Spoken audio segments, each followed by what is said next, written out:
I was the only girl in the chess tournament, but don't ever underestimate me. When I was 7, I beat 12 boys in a simul. 16. I crushed the national champion who was ranked number 1. But surprisingly, this girl who had been dominating for years, got completely crushed today by a former US champion. Every move I made seemed to be anticipated by him, and as the crowd grew bigger, my losing streak just wouldn't stop.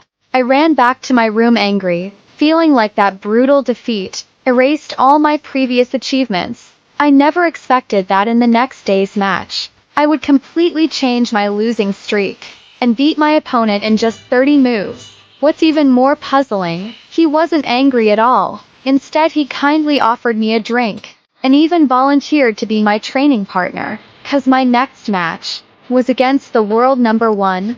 Borgov. They say when he was 8, he drew with the strongest Soviet rider, and at 13, crushed an entire strong chess team in a simul. But what's even more incredible, in nearly 20 years, he had never lost a match. Even the former champion had lost to him, so he planned to do everything to help me. But the problem was, I messed up at the critical moment, the night before the final. I couldn't resist my friend's invitation, and went to a bar to drink. But that wasn't all. I got more and more excited talking with my friend, drink after drink. I ended up completely drunk, and slept until late morning, when the waiter knocked on the door. The match had already started.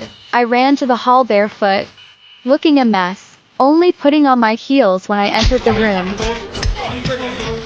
facing the flashing spotlights and the blinding beams of light. I tried to walk calmly onto the stage. Borgov had been waiting a long time, and just as I made my first move, I picked up the teapot next to me and poured water, and drank it all in one go. It left Borgov a little confused. Even the waiter next to me couldn't keep up.